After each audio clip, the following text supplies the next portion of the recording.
दोस्तों नमस्कार, मैं आपका भूपेंद्र नारायण सिंह अपने लोकतंत्र के भविष्य से जुड़े एक अहम सवाल के साथ आईएनसी टीवी पर आप सभी का स्वागत करता हूं।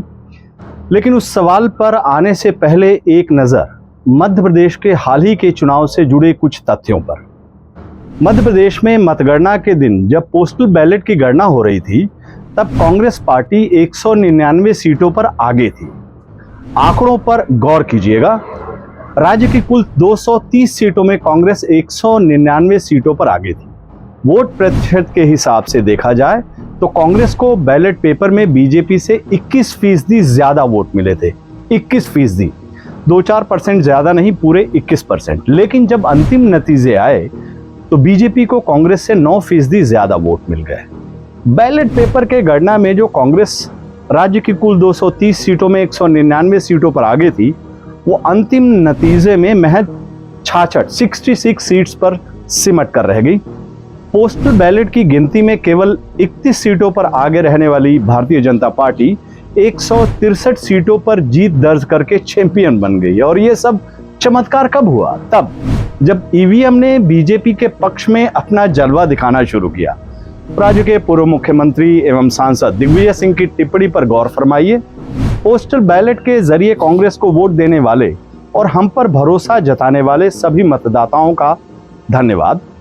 तस्वीरों के आंकड़ों में एक प्रमाण है जो यह बताता है कि पोस्टल बैलेट के जरिए हमें यानी कांग्रेस को 199 सीटों पर बढ़त है, जबकि इनमें से अधिकांश सीटों पर ईवीएम काउंटिंग में हमें मतदाताओं का पूर्ण विश्वास नहीं मिल सका।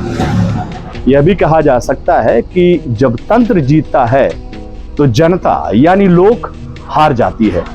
हमें गर्व है कि हमारे जमीनी कार्यकर्ताओं ने जी जान से कांग्रेस के लिए काम किया और लोकतंत्र के प्रति अपने विश्वास को पुख्ता किया।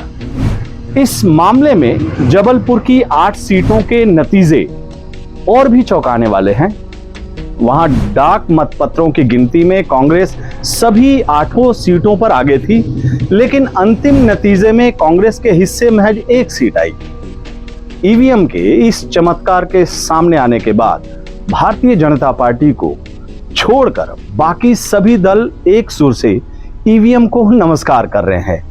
शिवसेना, समाजवादी पार्टी, बहुजन समाज पार्टी जैसे तमाम दल सवाल उठा रहे हैं कि जो भारतीय जनता पार्टी अनुमान से लेकर आंकड़ों तक में कांग्रेस से पिछड़ रही थी, वो अंतिम नतीजे में आखिर कैसे कांग्रेस से मीलों आगे गई। और ये कई घटनाक्रम देखने को हमें मिला। ये सवाल आपके लिए भी है दोस्तों, और इसी से जुड़ा हुआ हमारा वो सवाल है जिसका जिक्र मैंने शुरुआत में किया था। क्या लोकतंत्र के भविष्य को सुरक्षित करने के लिए हमें जादुई ईवीएम के चमत्कार को दूर से नमस्कार कर लेना चाहिए? आपके सवाल के जवाब के इंतजार में मैं आपका भूपेंद्र नारायण सिंह। नमस्कार।